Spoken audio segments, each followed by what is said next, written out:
Good evening, everyone. Welcome to Sherman School Gymnasium. Thank you for your patience. We went a little bit over our close, and we appreciate your understanding.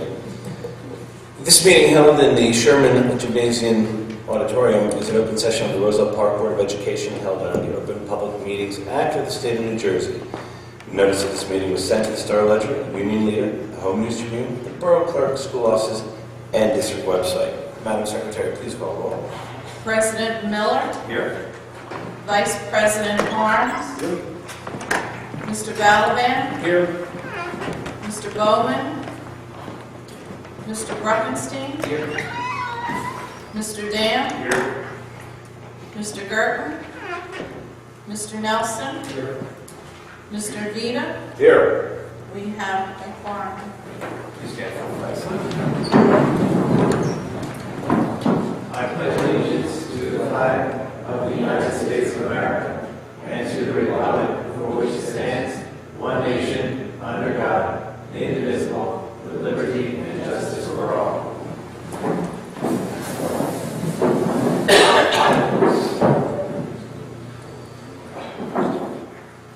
Good evening. We're going to start with the first public participation portion of the evening tonight for agenda items only. If you have an agenda item to speak about, please come forward, state your name and address, and what agenda item you'd like to talk about.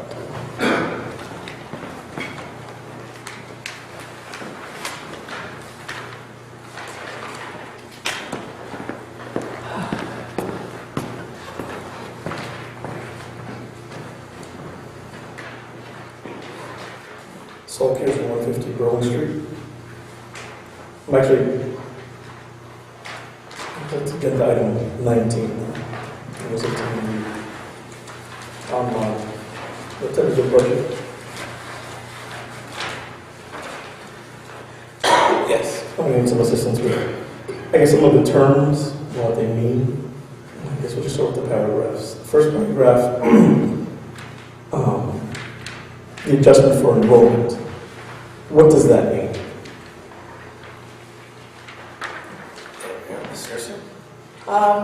When I input all of the numerous data into the State Department's budget software, they provide me with information also, and one item that they provide is an allowable adjustment figure for enrollment. They have designed in their software some sort of calculation pertinent to each school district.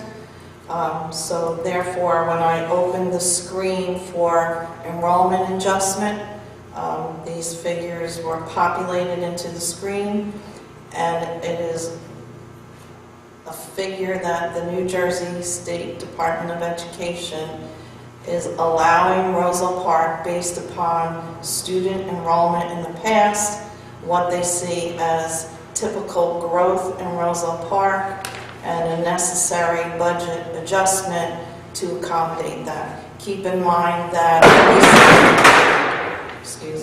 at our facility, keep in mind that recently we did implement full-day kindergarten in the district, and we have also implemented a STEM program at the high school, both of which have resulted in increased enrollment for the district. And I'm sure part of the rationale for the computation is taking that into effect. We have a much larger student population at the kindergarten grade level this year than we have had in the past. That went up by 895%. 2014's figures were $45,000. So, and again, if the questions, you have to call the New Jersey State Department of Education to find out exactly what formula that they use to come up with that calculation. I do not input one iota of data. That is of something, information that they give to us. Okay, now is that amount included in the levy to be paid by the taxpayer? Yes. That's an allowable adjustment to the tax levy, yes. So in other words, it's not state aid or anything else. It actually is going to come out. It's going to Right. It's going to be part of the Tax fund. levy, right. Okay. Health benefits pretty explanatory. And that went up 31,000, about 18%. And that was spoken of before, I guess, all insurance companies or all the school districts are being affected by this. Yes. Unfortunately, for the entire population, the cost of health benefits is increasing, and likewise is true for the district of Roselle Park. And the banked cap. Is that remaining of the 3 That is years? the final remaining dollar amount that Roselle Park had allowed to them from years past when we had a 0 tax levy increase. Since we did not increase the budgets those particular years, they gave us banked cap. We used a large portion of it last year in last year's budget. This is the final remaining amount that we're using this year. After this, there will no longer be anything It'll be 0. as banked cap. It'll be 0. Yes. Because last year's bank cap was $750,000. This was what was left. We had discussed this. Yes. It's what people like us erroneously call the surplus. And it really isn't. It's this amount that can be raised at a later date. Yes. So all these 3 figures will be added Correct. or become part. In other words, Is part of the tax levy figure. okay. Thank you for that. Now the general fund, or the section where it's expenditures of the general fund.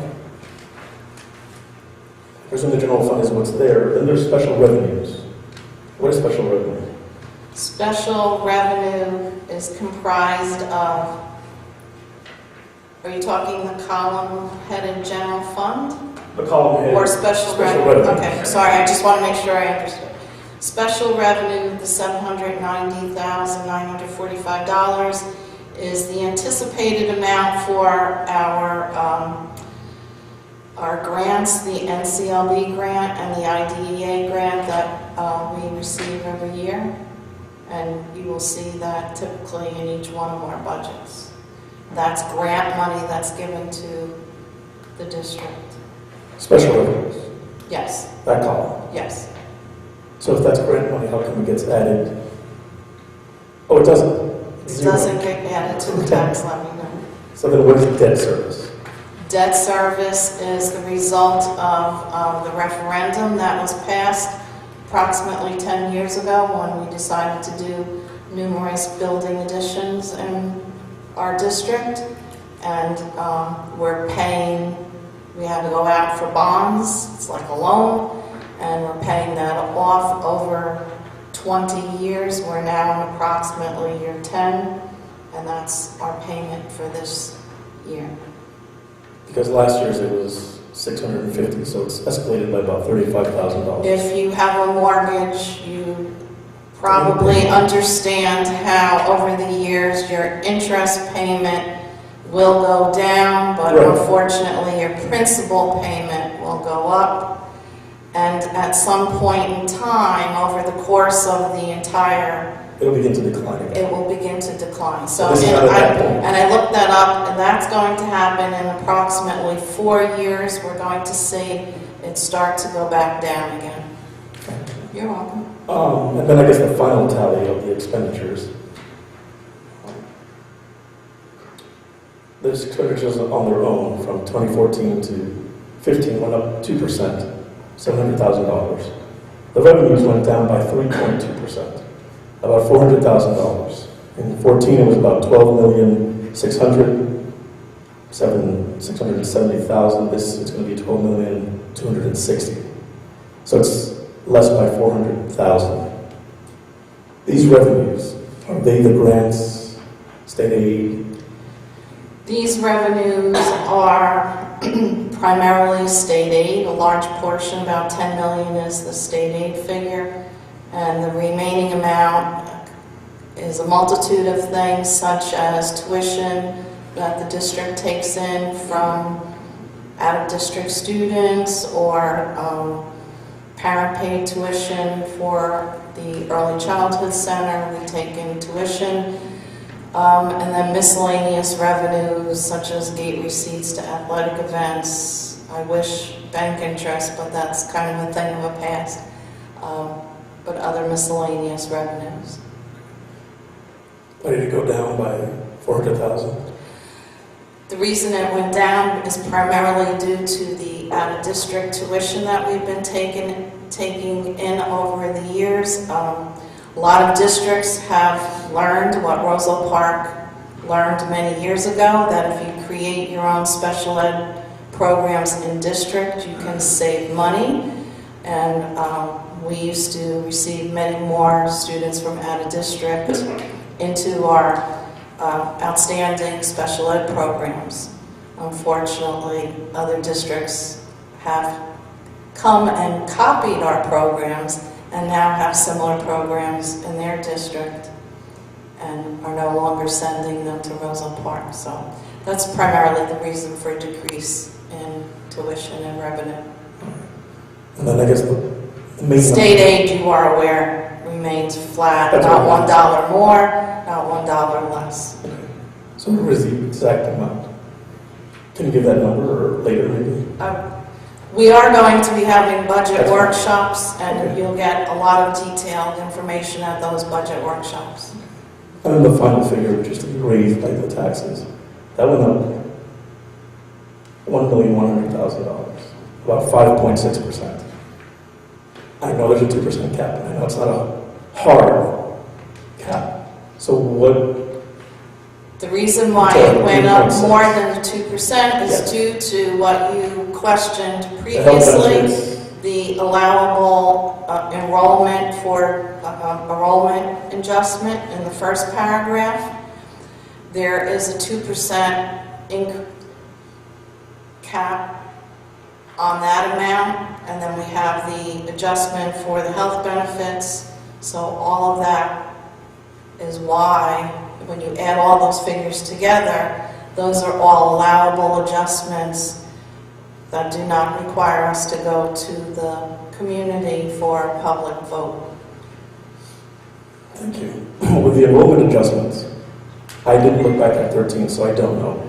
Does that fluctuate that wildly? I mean, that's That is a 90%. large change from last year, and again, I gave you an explanation of what I believe is the reason. We put in full-day kindergarten. Our numbers jumped up about 40, 50 students more in kindergarten this year as a result. And when you have an increase in enrollment, that affects the calculation of the formula that the state uses, I would guess. Again, you'll have to call them to find out the details. And I don't mean to put you on the spot, but do you believe that that's going to go back down? Or do you feel it'll remain in that hundreds of thousands? Or it's just going to hit enter and then all of a sudden wherever the state I take 1 year at a time. I wish I could have a magic crystal ball that could see into the future. Unfortunately, I do not. I deal one budget at a time. Okay. And with the debt service, I don't know the correct term, but did we basically refinance? I thought we did. We did refinance a few years ago, and that's why the 1 year there might have been a slight drop in the debt service figure, because as a result of financing, we saved about approximately $35,000. And I probably saw that in last year's budget or the year before. Thank you. And now my final question. All of the 5.6 with the allowable exemptions, I presume we did not go over the 2%. We hit it exactly. Right. So we'll have zero. So just so people understand, that bank cap from now on, It's unless a gone. miracle happens, is gone. It's always zero, and that money will always need to be collected, either put into a budget to be raised by taxes. Unless the governor and the government changes that law in the future. Again, I don't have a crystal ball what will happen, but as of right now, there is no longer anything called bank cap. Thank you.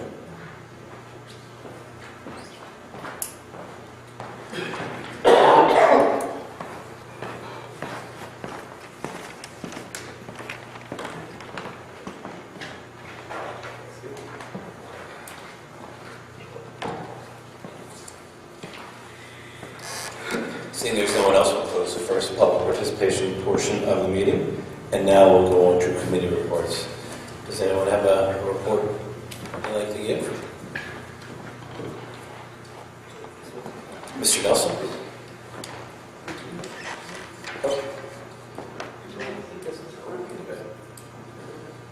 Jake, you ready to speak? Yep, come on up.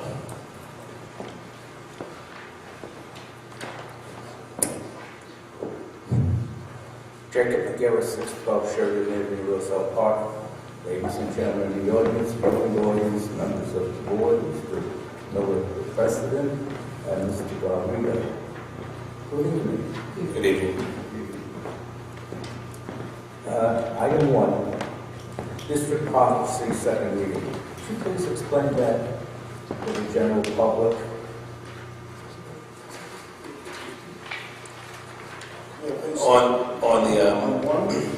On district policy number 1. Or Pedro? Jake, every district is required to have a policy on identifying students with dyslexia. So that is the topic that we are doing the second reading on. So it's assessment of individual needs. That's what the policy it's about. We have a grant writer, Yes. and how much money has that grant writer? During my superintendent's report, I'm going to inform the units. Don't forget. I will never forget that. When is the budget workshop? The date? No, it's not. It's we have two. Sorry. Go ahead. We have two scheduled. One for April 1st. It will be advertised, and one will be April 22nd.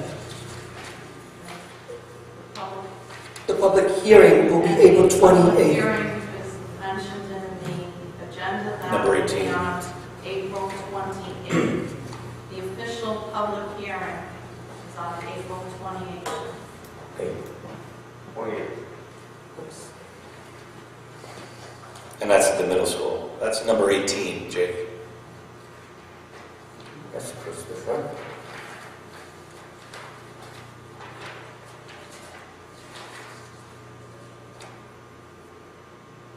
Mr. Kirsten asked enough questions about the tentative budget with the figures. He's more accurate than I am. But I come out $1.2 million increase in the Board of Ed budget. You're talking about agenda item 19? Yes.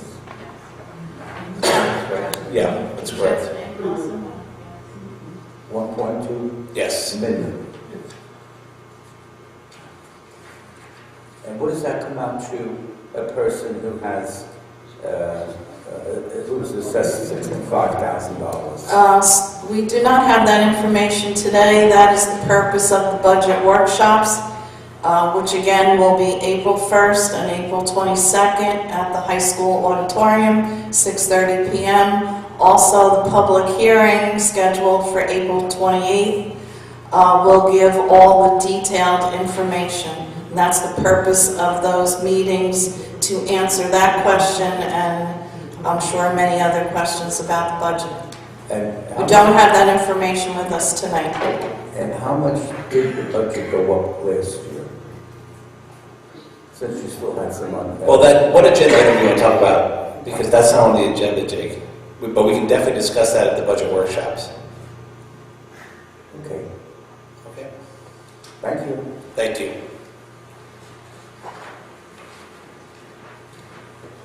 We'll now close officially the first public participation portion of the evening and on to committee reports. Mr. Nelson.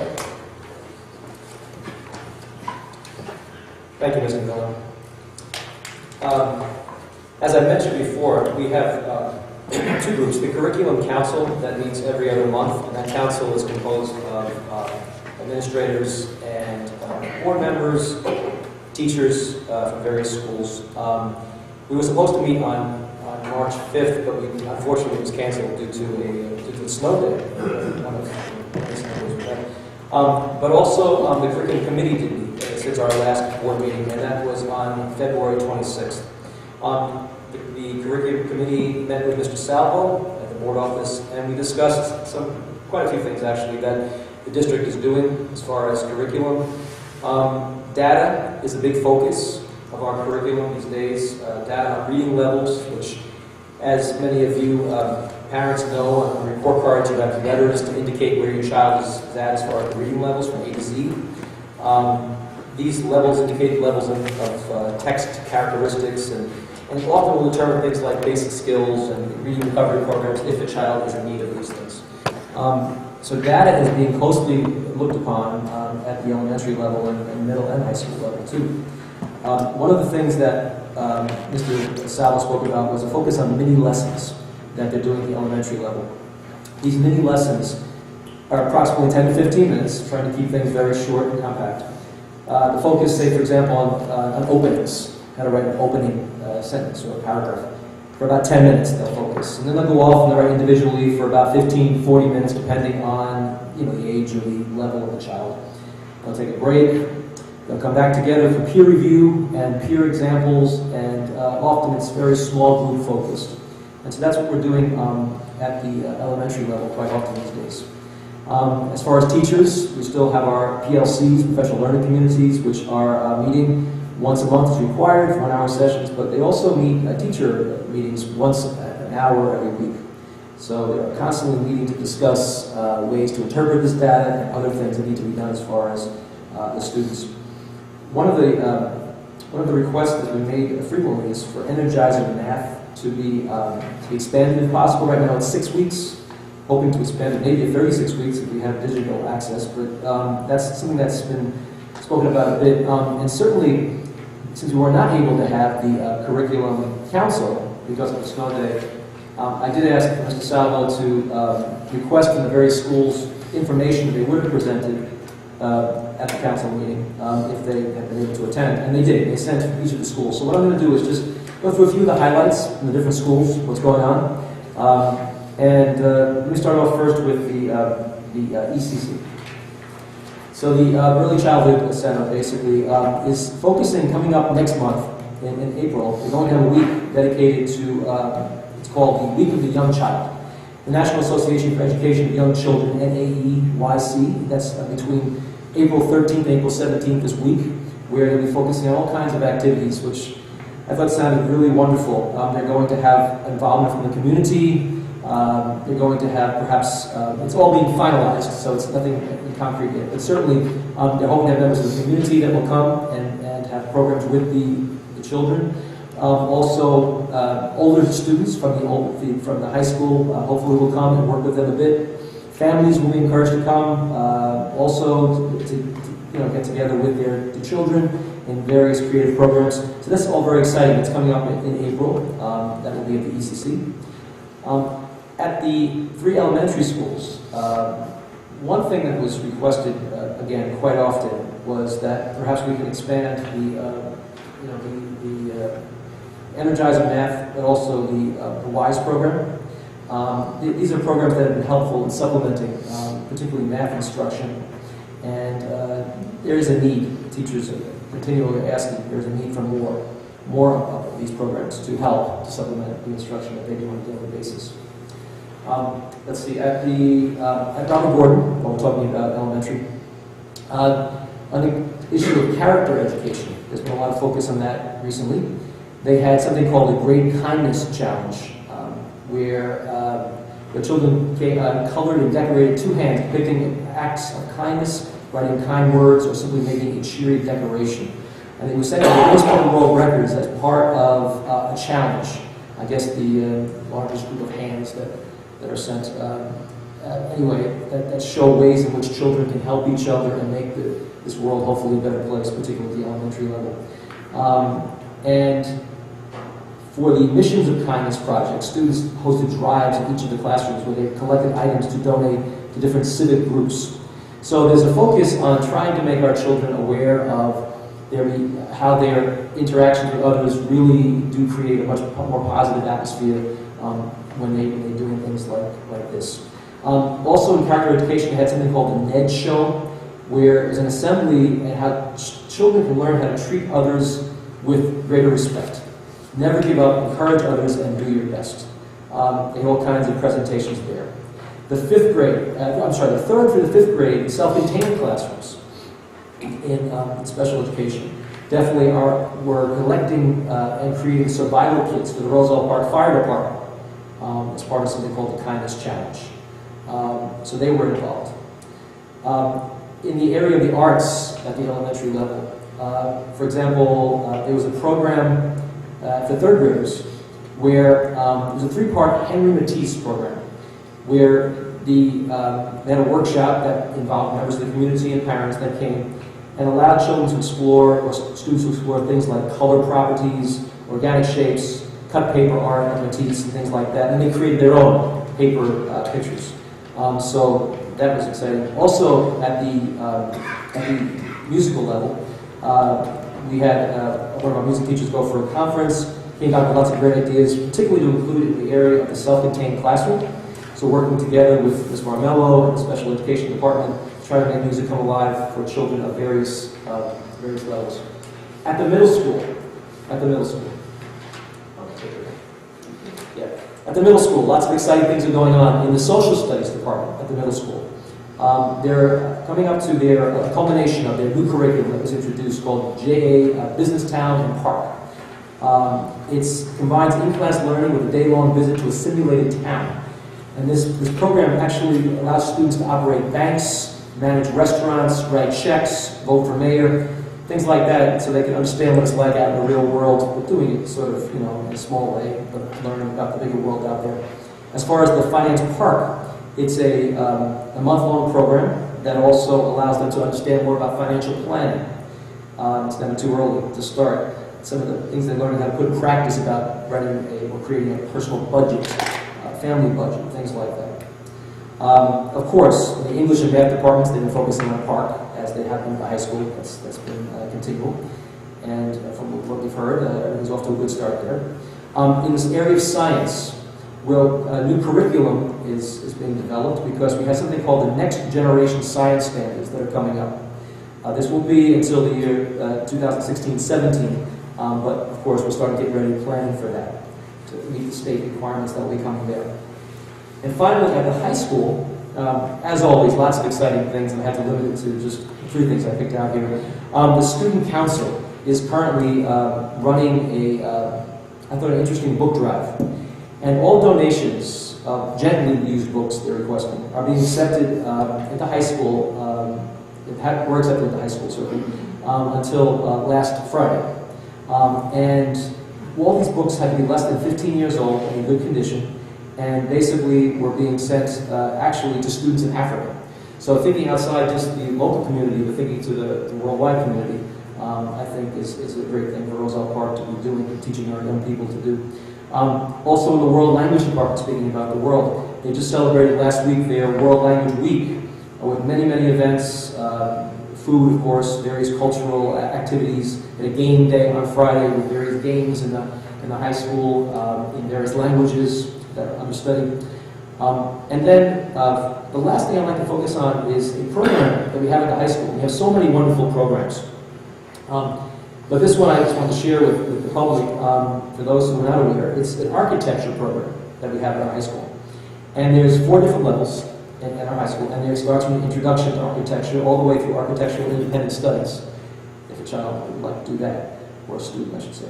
And these projects that they will create highlight things like structure, design, architectural inspiration, all kinds of things, depending on their level of difficulty. But certainly some of the things they were working on.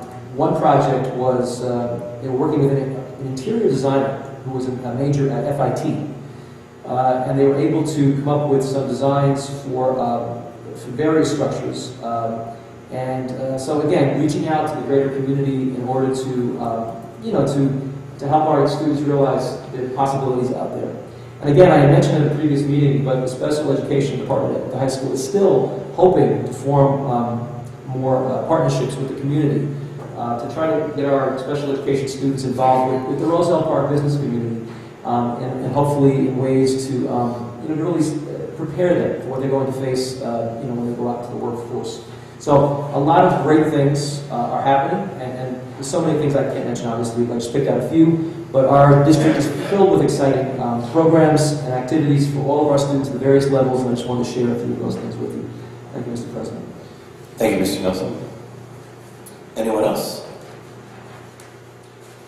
Seeing there's none, we'll go on to the superintendent's report. Good evening, Mr. Guido. Good evening, Mr. Miller. Thank you. Mr. Nelson, that was quite impressive, and I'm always so proud to hear all the great things that are going on in our school district. We have quite a bit of diversity in all of our programs, education, social, athletics, and so forth. So it's always a proud moment when I hear all those great things going on. Thank you for that report. I just have a very short report to give you, just a couple of updates. First of all, the Roselle Park School District is in its third week of the park testing, and I know there was a lot of anxiety at the last meeting that we had about the park testing, and everyone's still standing. Everyone is here. Everyone did well. Our elementary students all took the test the first week of March. Our middle school students, actually the 6th graders took it the first week of March, 7th graders the second, and the 3rd graders will be, the 8th graders will be next week. Our high school students are taking the park this week. So everything so far, I have to definitely commend our testing director, Ms. Kostrom, as well as the technology department under the leadership of Mike Estrada, because the technology is not an easy task when you test over 1,200 students in a district, and just very, very, very small glitches that have happened. So things are going well in Park Town. The second update that I wanted to give you, I know there's been quite a bit of interest with the principal retirement here at Sherman and our search committee. So far, we advertised in the Sunday Star Ledger last Sunday. So far, we have approximately 60 resumes that have come in. And what I will be doing in the next week or so is reviewing the resumes with a committee very carefully. I will assemble a committee of administrators, teachers, and parents to make sure that we find the best replacement. As you know, whoever that replacement is going to fill some very big shoes, because Mrs. Christensen has done an incredible job in maintaining this school building and the academics here at a top level. Jake, I will report now on the grant writing. And so far, we just received a report from Mr. Blamos, who is our grant writer. And right now, we have submitted and are awaiting awards for 2 grants. One is for funding for the purchase of automated external defibrillators, or AEDs. The other one is the Kinder Morgan Foundation, which is funding for additional program to reinforce the literacy curriculum for students in grades 3 through 12. In progress, we have 4 grants. One is the Lowe's Foundation, which is for funding for a 3D printer, or printing, a marker space within the media center at the high school. The other one is the RGK Foundation, which is funding for community reading program in coordination with the Roselle Park Veterans Memorial Library. So this is a partnership type of grant. The third one has to do with the Clean Energy Direct Install Grant, which is funding for the HVAC lighting improvement within the schools. And the fourth is the Dollar General Foundation, or the Youth Literacy Grant, which is funding for district-operated family literacy night program. So this includes a family component, and we have various grants that are being currently reviewed by the grant writer and by the administration here. So, we're continuing to make progress with the grants. I'm hoping that within the next month or 2, we can report to you that we have been awarded several grants. That's all I have, Mr. Miller, to report as of right now. Thank you very much. Thank you, Mr. Guido. And now on to the policy section of our meeting. I would like someone to make a motion to approve agenda items 1 and through 2 in policy, 1 being district policy, second reading, and 2 being district policy, second reading. Mr. President, I'll make a motion to approve second reading district policy on assessment of individual needs and cafeteria student accounting. Thank you, Mr. Balban. Is there a second? Mr. Dam? Any questions or comments? Please call roll, Madam Secretary. Vice President Harms. Yes. Mr. Balaban. Yes. Mr. Bowman. Mr. Bruckenstein. Yes. Mr. Dan. Yes. Mr. Gurdon. Mr. Nelson. Yes. Mr. Vita. Yes. President Miller. Yes. Roll call, motion carries. Thank you, Madam Secretary. And now we're on to personnel, where I would like someone to make a motion to approve agenda items 3 through 8. 3 being staff resignation, 4 being the WISE Energized with Math substitute, 5 being change in assignment 2014-2015, 6 being high school and middle school extracurricular coaches 2014-2015, 7 being middle school extracurricular advisor, and 8 being sick day bank. Mr. Nelson, second. Second, Mr. Dam, any questions or comments? Just on number 5, the first person listed, she goes from assistant track coach to head track coach. Is that at the high school? Yes. Oh. Okay. Thank you. Anyone else? Madam Secretary, please call it. Vice President Harms. Yes. Mr. Balaban. Yes. Mr. Bowman. Mr. Bruckenstein. Yes. Mr. Dan. Yes. Mr. Gurdon. Mr. Nelson. Yes. Mr. Vita. Yes. President Miller. Yes. Roll call, motion carries. Thank you, Madam Secretary. And now we're on to education, where I'd like someone to make a motion to approve agenda items 9 through 11, 9 being education programs, 10 being educational trip requests, 11 being a workshop attendance request. Do you have a motion? Mr. Vita, second? Mr. Bruckenstein, any questions or comments? All in favor? Aye. Opposed? Those items are passed. And next we're on to business, where I'd like someone to make a motion to approve agenda items 12 through 19, 12 being use of buildings and grounds, 13 being 2015-2016 district calendar, 14 being monthly certification, 15 being approval of bills, 16 being approval of minutes, 17 approval of transfers, 18 being public budget hearing, and 19 the tentative budget. Do I have a motion? Mr. Dam, second? Second, Mr. Vita. Any questions or comments? Yeah, on number 19, just a general comment with the way the state set in motion this 2% cap. Basically, I feel it's deceptive to the public to think they're getting a hard 2% cap each and every year, because they're really not. And a lot of times they'll look at their tax bill and see the percentage that the school taxes take out of the whole pie, and then they wonder, oh, this doesn't add up to 2%. Because the state really doesn't explain to the public what 2% really means. Like, they allow for exceptions, they allow for certain amounts because of enrollment, special education, transportation, etc. So I really don't fault the local districts, because we're feeling the pinch on a local level. We're experiencing the effects of, new students coming in, new programs being set up, advances in technology. But I really fault the state for not explaining the 2% cap correctly to the public, and then not even giving us a penny more this year in state aid. And so we have no other choice. We have no other choice. What are we going to do? Lay off staff? Cut programs? We have no other choice.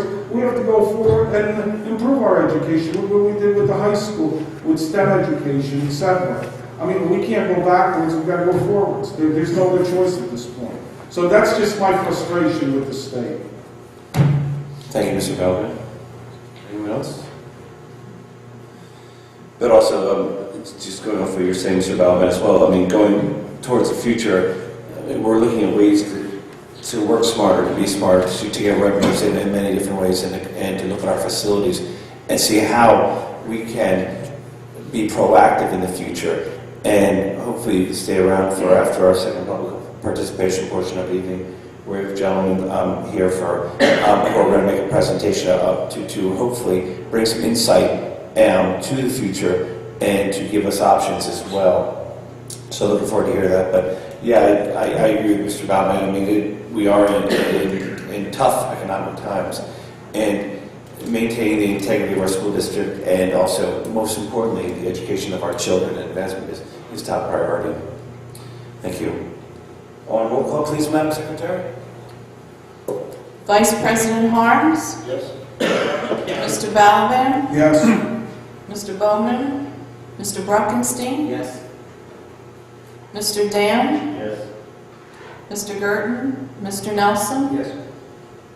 Mr. Vita? Yes. President Miller? Yes. On roll call, motion carries. Thank you, Madam Secretary. Now we're on to continuing business. Mr. Rita. Thank you, Mr. Miller. As of today, we have 3 students that have been identified as now residing in Roselle Park, and therefore they have been removed from the district. Now on to new business. Does anyone have new business? I just wanted to ask, for senior citizens in town, are they still eligible to get like the discount cards for events, school events? How can they find it? Just contact your office? That's not my office. All right. Anyone else? Just before we go to public participation, it's been a tough week and challenging week for our district in the loss of one of our students, and it's with a heavy heart that we have this meeting, and we just want to express our sorrow for all of those affected, and our thoughts go out to them during this difficult time. And I also want to just commend Mr. Garrido and the staff and administration for handling this tough situation in the most professional manner and sensitive manner to our children and also to our community. With that, we'd like to go on to the second public participation portion of the evening. Please come forward, state your name, address, and anything you'd like to speak on.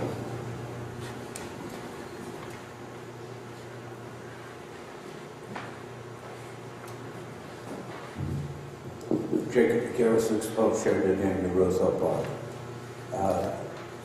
Mr. Garrido, I thought I'd ask for dollar figures with the grant. You would like to hear the dollar figure that we have so far? Absolutely. I will give it to you.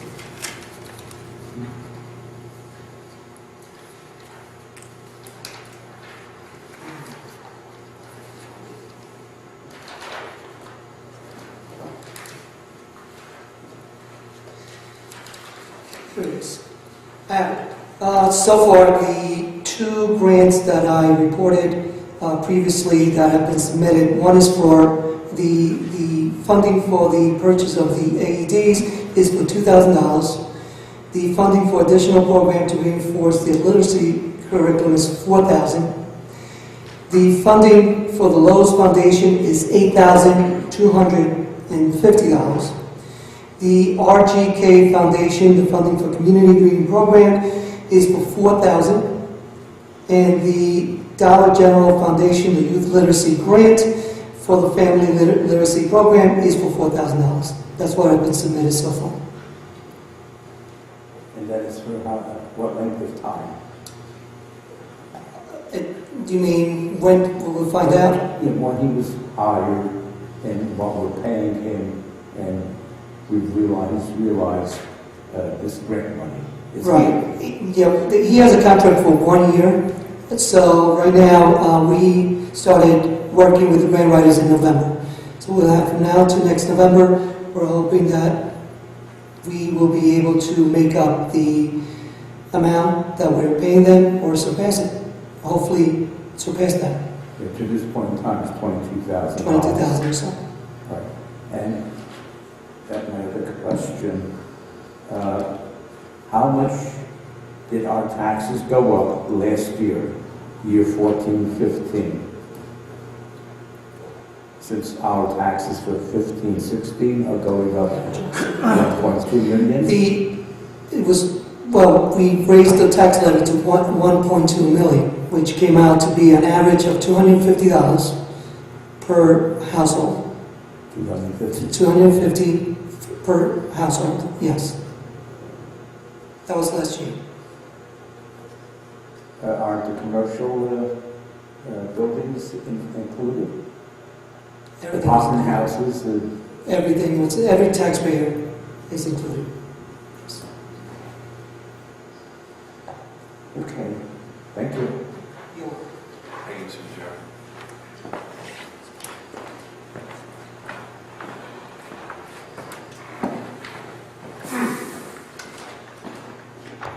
Salt here's in 150 Berwick Street.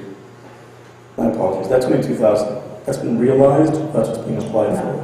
It has not been realized. Okay, Okay, that's been submitted. The other two are being submitted, the other four. So, no, it's not been awarded yet. have the first two been awarded yet? No. No, okay, all right, thank you.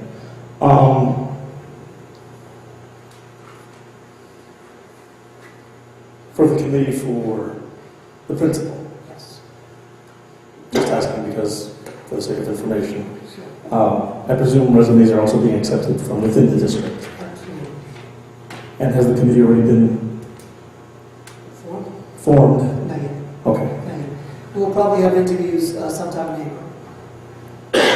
I know last time you used by you I mean the board, you used, I believe it was the State School Board Association to assist with?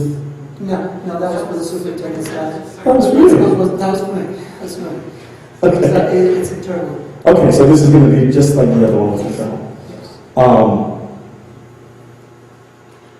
You said around 60 We have residents? approximately 60 resumes as of today. Yes. It closes on Friday. Okay. For agenda item 2, that's for the cafeteria. That will not allow children to pay, correct? The day of, is that what this It sets a policy limit. was? That's other. It sets a limit for How much they can be in arrears. Oh, that's right. That's right. Was anything ever done with that other concern of parents wanting or having their children allowed to pay for extra? Remember we had a discussion about that. Has anything been done with that? Or? They are allowed to buy a second lunch, and they are in the works of coming up with an explanation to clarify to parents Thank you. how that can happen. I don't know the agenda item, but Mr. Guico, is he still a teacher in the district? Yes, he is. Thank you. Agenda item 11, I'm sorry, I didn't bring mine up with me. Is that number 11? Someone just... Yes, who is that gentleman? I'm sorry, what's that? Mr. Such is the assistant principal in charge of athletics At the high school. at the high school. Okay. And then last year, it was about the same increase for the amount to be raised by taxes. It was increased by 1.2 million.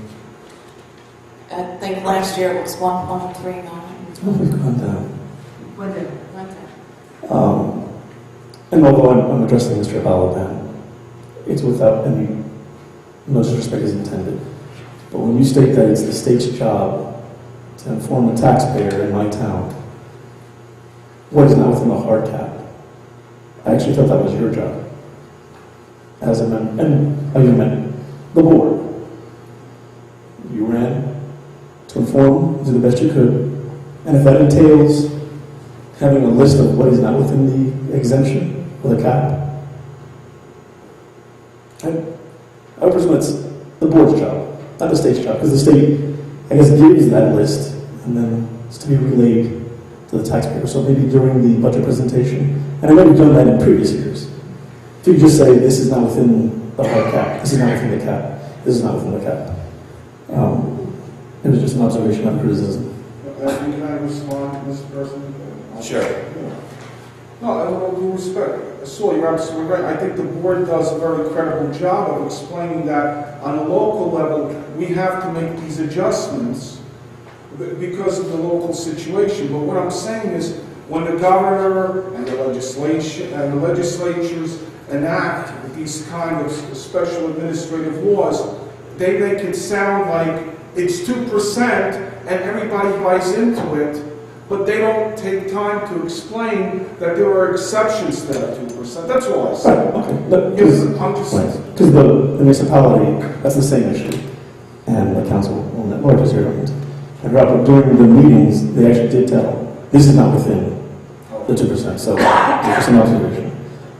So getting back to the budget, that amount, no longer, the bank cap is 0. Theoretically speaking, there are a bunch of variables. Whatever that amount would have adjusted will now have to be included in the amount to be raised by taxes.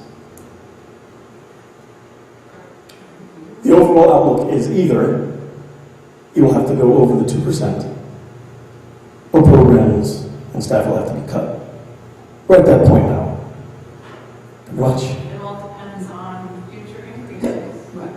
Can you guarantee what the future increases will be and salaries, Supplies, health benefits, Well, utility costs. I hope the salaries- Can you guarantee that? I hope so, because that's what you're negotiating for 2%, right? For the contract. I mean, at least the salaries can be negotiated. My point is, can you predict every single bill that you will have a year from now? No, but I can budget for that. And I know. That's exactly what we will do Right. as well next year when we go into the budget. But what I'm saying is, if my household were to get to a point where I had reserves, I had extra cash, and this is the last year, and my bills are equaling 4%, and my income is equaling 2%, and I'm zeroed out at this year, next year, there's going to be more in what I need to pay out than what I take in. And I'm just wondering, with all the variables, it really should be explained that we're at a point that we have nothing, we have no cushion, we have no banked cap, which, for lack of a better term, is a cushion. We won't have that ever unless we fall below 2%.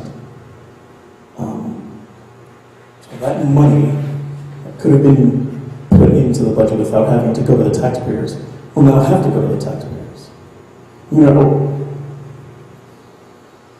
Are we at a point where that's the case, where maybe not next year, 2 years, 3 years, we're going to have to start making decisions of either every year putting a budget before the people, or begin to cut? Because if we put the budget, and I just want to finish the thought. If we put the budget, we're not putting the entire amount. We're putting anything that's over 2%. So if it's 2.5%, whatever that 0.5% is what gets voted on. The 2% stays. So you start a school year with a program that you may not know may complete through the end of the year. But are we at that point? Not yet. Are we getting there? Hopefully, this 22,000 is the first of a very big boom, because if that happens, no, I mean, the proactive approach for grant writing is helpful. We're a small district, an amount that we would need, again, $22,000 is not maybe a lot of money for Elizabeth or North, but it's a lot of money for Roselle Park. So if it continues in that trend, that may help. But I think taxpayers should begin to realize that they need to really pay attention to the cost of education without making an accusation or using any kind of politics. Because you're going to start deciding how much of you're willing to spend for education of the children in the town. And it's going to get to a point where it's no longer comfortable. You'll have to go to a voting booth every November, or you'll have to see programs cut. So just as you're seeing tonight, we have to deal with here, we have a presentation, whenever we get done. Do they have a checkbook? It's a different presentation because we're being proactive. Okay. We're trying. And I do. You said we got a grant writing. Now we're looking at somebody looking at our facilities and say, okay, this is what you might have to do. And you know something, you're saying that we might have brought it to taxpayers, which, and you know, 2%, I think, my personal opinion, I think that could be the worst thing we do, because if we wanted to get something and we can't do it until November, Right. and if they don't pass it in November, we can't do it at all. At all. So then something suffers along the way, and we have to do it. So anyhow, but again, we're being proactive in this thing, we're trying to get these things here going. There might be things down the road that we're going to have to make decisions on that might not be liked by everybody, but you know something? If we're going to keep our education for our children going, this is what we have to do. Right. So And- again, we're looking at these things. And thank you, Mr. Armstrong. We're also, most importantly, we're going to be transparent. Like you said, I mean, like all these decisions have to be made, and the public will be made aware of it.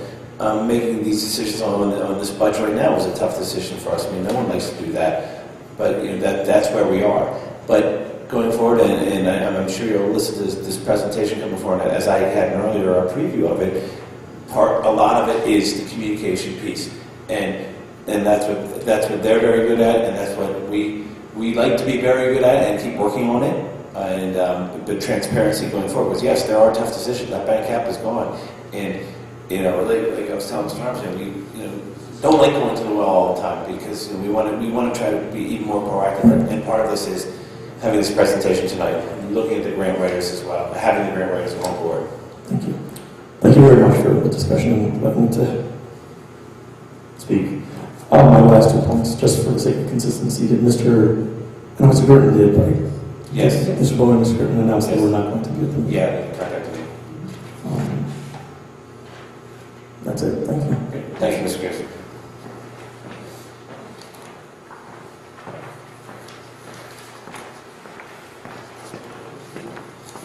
Seeing there's no one else, we'll close the second public participation portion of the evening. And now we're on to our presentation. And I'd like to invite Mr. Representative DeCara Rubino, District Educational Planners. Good evening, gentlemen. Where would you like us, by the way? Okay.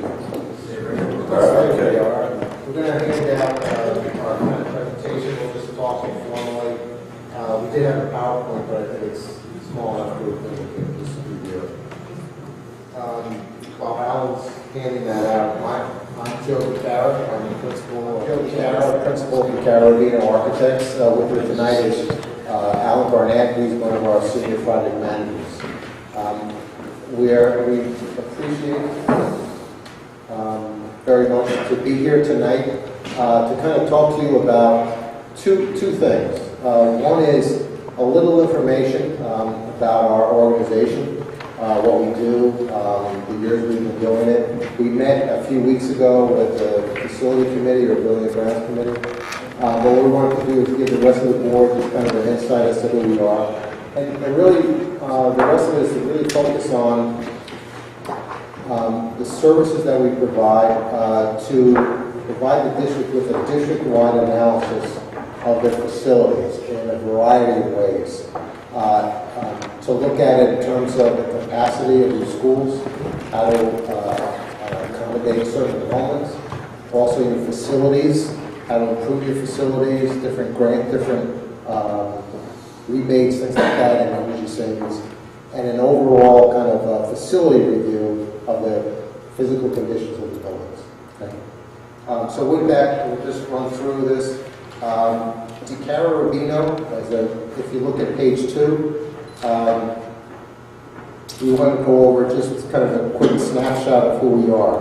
On page 3, there are 2 principals in the firm, and the 2 principals, myself and Jared Rubino, have over 60 years of experience in public school design throughout the state of New Jersey. And that's dealing with a wide variety of districts throughout that and ranging in a lot of services. 90% of our work is public schools, and 85% of that is repeat client assignments. One of our biggest goals is to become your advisor. We get involved in school districts sometimes as architect of record, and we're with that district for many, many years. Some of our clients are 10 years we've been with them, some 20 years. So we want to be a trusted advisor for the districts that we work with. We have an extensive relationship with the State Department of Education because we do many schools. They know us very well. We know what they want for approvals and access forward. And I think one of the key things is principal involvement. You will always have a principal involved with your districts, along with Alan. He's one of our senior people. He's doing a lot of the work, but you'll always have a principal for presentations and also various meetings with that experience.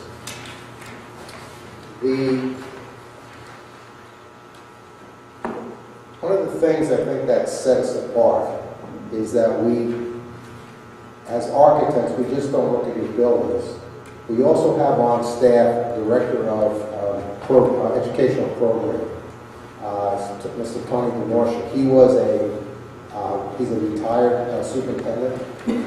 He looks and he adds to our value for our clients that any type of programming, any type of design in schools, he also looks at it with a different pair of eyes that help everyone in developing the different design approaches. We are very, you mentioned proactive. One of our key things is that we always try to look around the corner. We always look in the future. We just don't wait to react. Oh, something happened. Here's what you have to do to fix it. As part of our role is to look out for you, to look a few years out, to see what things are kind of looming or what opportunities there are that we want to be able to help you take advantage of. So it's avoiding things and it's also capitalizing things. It's a mixture. In our firm, quality control, quality review is extremely important. We have individuals that just review our documents. That makes for, if you ever go out to bid something, the documents are very concise and the budgets are always on track. We have a very good success rate, and when we say this is going to cost $10 to build, that it comes in at $10. And that's solely because we bid constantly. We're doing so many different types of work, constantly bidding in the state. We know what certain costs are from various contractors. And we can also interpolate that to see whether the costs are going up, they're staying stagnant for planning. Another key area is energy efficiency. We are leaders in the state for renewable energy in schools. We do a lot of, and we have done a lot of solar panels on schools, whether the districts own them, whether they do PPAs. And we also do a lot of what's called ESIPs, which is Energy Saving Improvement Plans. That's a whole area where an audit is done, and you can get certain work done that really doesn't have any additional impact on your budget. You use the savings that's analyzed to pay for some of the improvements. So there's a wide variety of things that you can do in helping the district save money. On page 5, and I won't go through the list, but this is just a current number of school districts we're currently working for, and also as architect of record. And again, some of those clients we're lucky enough to be involved with them for 10, 20 years. On page 6 is just, again, the type of projects we do. We just don't do studies, we just don't do $60 million new jobs, we do everything. We've gotten involved with districts that just say, I need a boiler replacement or a few door replacements or window replacements. We take that very seriously and we act on it and we provide the best service we can to service that district. We'll also do a new school if they want, but we do from one thing to another, a full range of service. We also do various studies and analysis. So that kind of is just a little bit about us, just to give the rest of the board an idea of what we've been doing and who we've been dealing with. The next thing we want to really talk about is really the guts of this is really the services we would suggest to do a district-wide study. Right? We've kind of had a chance to discuss some things, have a preliminary meeting. We've done some research, the number of schools, population, things like that. And the good thing is you're not in a situation that other school districts aren't. Many districts are in the same boat, budget issues. Shrinking schools. When I say shrinking schools, schools that were built, 50 years ago may have held, 500, 600 students, and now they can only hold 300 students. And people that have lived in the community, grew up in the community, say, well, wait a minute, when I went to school here, we had all these kids in here and everything was okay. But what happens is schools basically shrink and shrink and shrink over the years, not physically, obviously, but with all the different state mandates, the programs, special ed, special needs, AP Cook, all these things devour and consume spaces within the building, and your capacity goes down. That has a dramatic impact when the population starts going up. Even if it stays stagnant, you have to find additional room to house your population. The other area that we want to look at, and the analysis really will take on basically 4 general parts that we would suggest, knowing what your ultimate needs are. The analysis will look at your existing facilities and what we call page 8, which is current utilization analysis. You want to talk a little bit about that?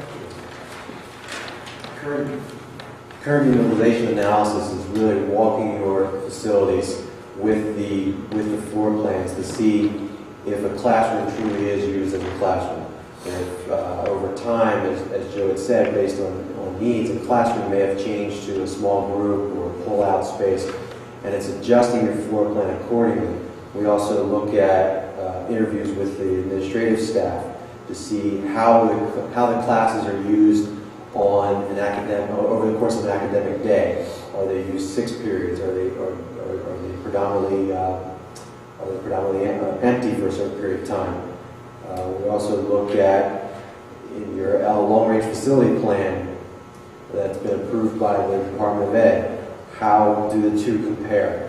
So we need to see what needs to be modified from that end for changing use, things like that. Things occur over the past. You guys may have had one approved maybe as late as 2008. So over the past 7 years, things happen. So it's a comparison of that in relationship to reality. Also, it's the ability for the facilities to meet the needs of your current enrollment, classroom sizes. Do you need 20 classrooms? And just throw out numbers based on your current enrollment and district class size. We'll look at all of that and come back with a matrix on utilization of all of your schools. And this is also required by the state that they call your facility long-range plan. But what this does is it gives you an accurate depiction of your facilities. It says that this facility can house X number of students based on not only the state's regulations, but district practices. You may have a certain class size policy. All those things get factored in. So it gives you a baseline, and these are important because it allows you the information that you can then make decisions later on in terms of enrollment and or program requirements. It will also identify, and again, we don't know if you have this, but it'll also identify if you have art in a car, music in a car, that you want to have those programs, but you really don't have a home space for that. So it'll very clearly, in graphic form, show you your capacity of your schools, okay? That's the first thing. What do we have? What do we have to work with? The next area that we would develop is to look at and establish a demographic enrollment study. And that would be from today, you would look at your history, where your enrollments are, how they've worked. It will also project out for 5 years where, based on state formulas, where the demographer believes your enrollments are going. It will also look at your special ed population. It will look at your inward and outward migration. And it will also look at any planned development that's going on in town that can have a dramatic increase on your school population. It'll also look at any parochial schools that may be closing or may have closed, and we're seeing that in many, many communities, that again, boom, have a huge increase in your population, sometimes overnight. They close and all of a sudden they come to you. So we, enrollment projections are not an exact science, but it identifies all the elements that may have impact on your community. So now you have two aspects of your analysis. What do I have, and what projections are coming? Okay. Now, in addition to that, what we would look at, and this area is your facility assessment. Those are your nuts and bolts of your school. Okay. Now you know how it functions, but educationally, but now we have to look at the roofs. We would look at windows. So if you think of it in different areas, we would take a hard look at the site. Okay. Just the site general conditions, your play areas, your parking areas, your road network, your sidewalks, things like that. Then we look at the building envelope. One of the key things you want to do, or we advise our school districts and any owners of buildings, is you need to protect the envelope. You need to protect the inside. So windows, roofs, brickwork, all these things get analyzed, reviewed, and identified in terms of condition, all right, and priority. All right. So you may have a roof that was designed, and you may have a 20-year warranty on that roof. You may be into that roof for 25 years, so you're beyond your useful life. It may be in great shape because you've maintained it over the years, and we would then estimate, well, we believe that that roof has another 5 years left on it. So you have to look at those things. Those are kind of looming things that you have to plan to address. Obviously, that relates to budget and other things that just relevant to things. We'll look at the interior as well, and then we get down to a cursory, at this level, a cursory review of the mechanical systems. We look at your boiler plants, we look at your control systems, things like that. So the report that will be developed will be that any person, a lay person, can look at the report and understand the conditions of the building. You don't have to be a scientist, you don't have to be an architect, you don't have to be an engineer to understand it. There are descriptions, and it's broken down into each category. It also has photographs, and it gives, in English, what condition that element is. And it will give the useful life. And what's more important, too, it will give you a budget. It will say, this roof, if you replaced it, right, will cost you X dollars.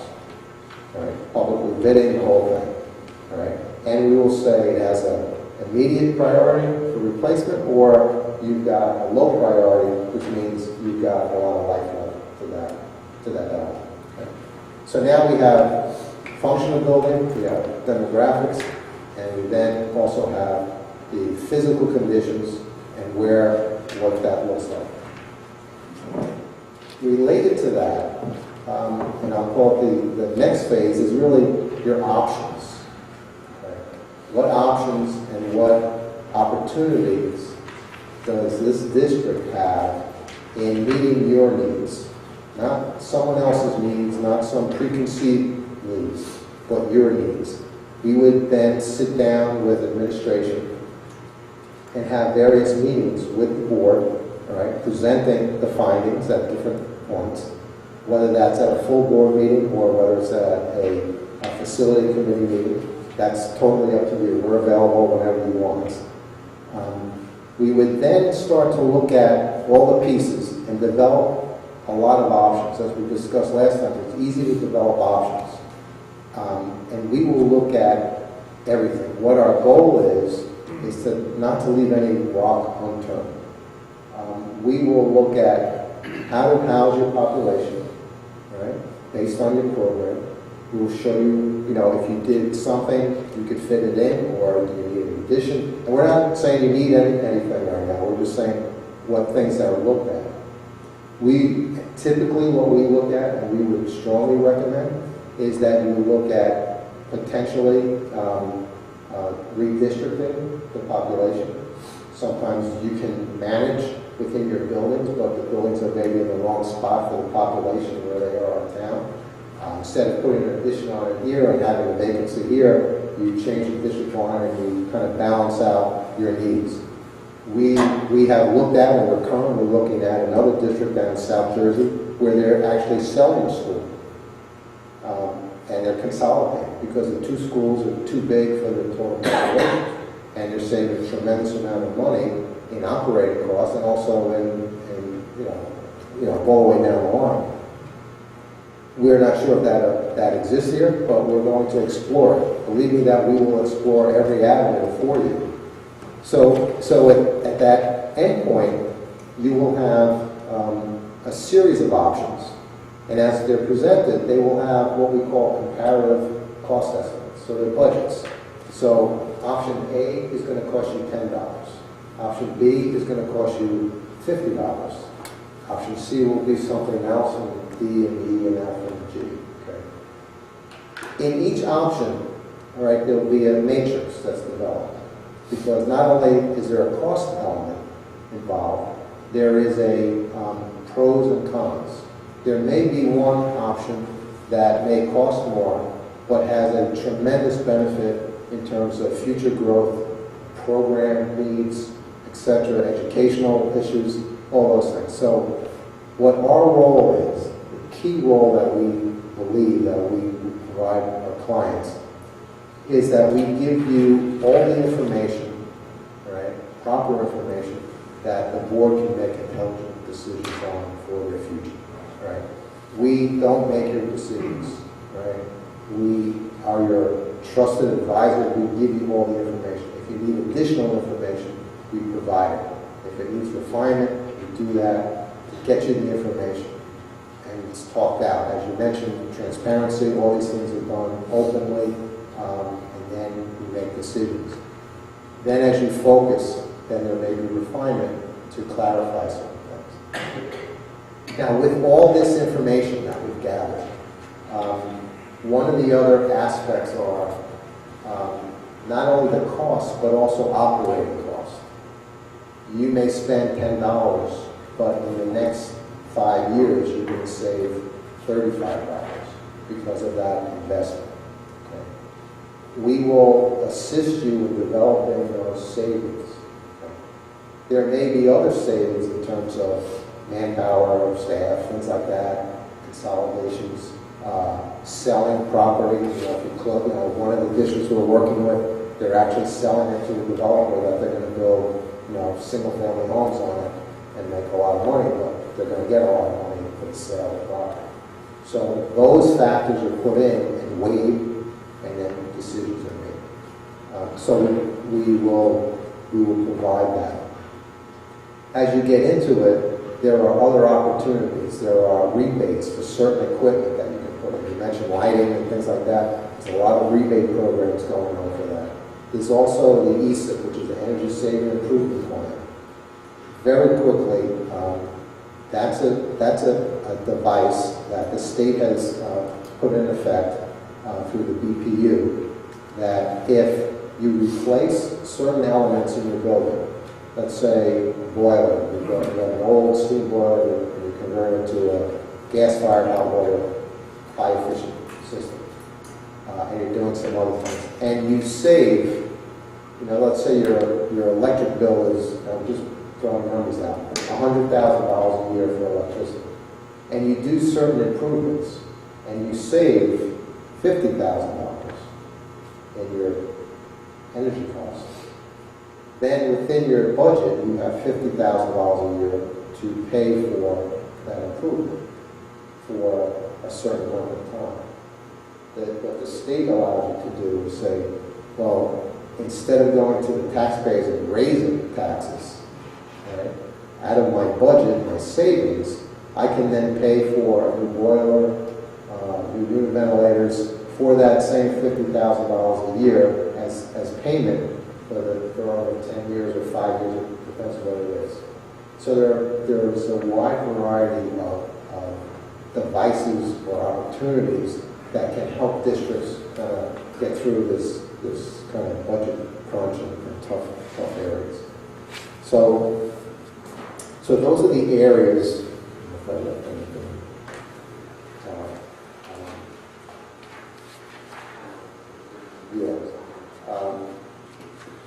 And then what we would do is also look at timing. How long do things take? Because you have to look at that. If you're facing, and I'm just throwing out, situations, if you're facing an enrollment increase in 4 years or 3 years, all right, you can't wait for 2.5 years to make a decision because they're coming and things take a certain amount of time. So we will then advise you that, okay, if you did option A, this is going to take, a certain time for planning, approvals with the state, and then whatever implementation of it. Whether that's a 2-month implementation or a 3-year implementation, we will then advise you as part of the matrix, so you know when you have to act, when you have to get certain approvals. Any questions? I just have one question. Sure. This study will entail, for future planning, is this like a 5-year into the future? I mean, what kind of study are you going to do? It's 3 years, 5 years? Yeah, I mean, the state for the long-range plan is 5 years. Right. The enrollment projections are really only accurate for 5 years because they're based on live births and other factors. When you project past that, it's kind of more, crystal ball, trends, you can do that. But basically what you're looking at is over 5 years. And then with a look past that to see, is that trend continuing or is it leveling off? I mean, No, but you're saying you're going to do like an immediate need assessment and a long-term need assessment, correct? Yeah, because the immediate needs assessment is what you have now. What your capacities are now, that's going to tell very distinctly, am I overcrowded? Do I have space? Or where do I have space? If you do. So you could like, well, let's say theoretically, you could say in 2 years you should consolidate elementary schools, or in 3 years you should sell off one building. I mean, you will give recommendations. Yes, that's correct. Yeah. It may say that in 4 years, you have to do something, right? Yes. Or a year from now, yes. All right, sounds good. Any other questions?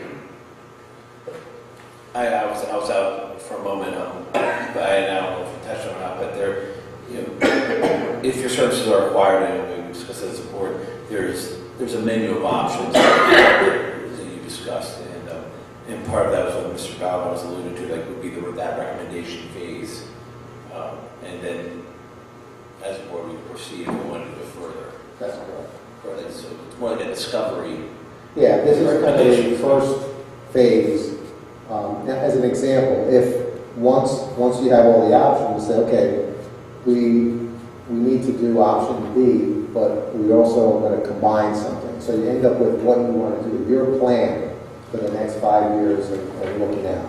Once that happens, then we will advise you as to what services you need to implement that. It may be just change of use. If it's a consolidation, selling of a building as an example, what work do you have to do to the other buildings to make that work? And then you can then look at what value that property has, what resale value it has, and then help you with those things. Thank you. Okay. Anyone else? Well, we thank you. Thank you very much for giving us some time. Absolutely. Okay. Thank you.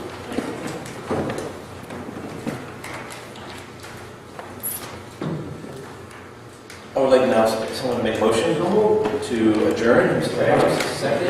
Mr. Dan, all in favor? Aye. We are adjourned, and our next meeting will be here at the Sherman School Gymnasium Auditorium, March 31st at 7 p.m. Have a good evening, everyone. Thank you for going out.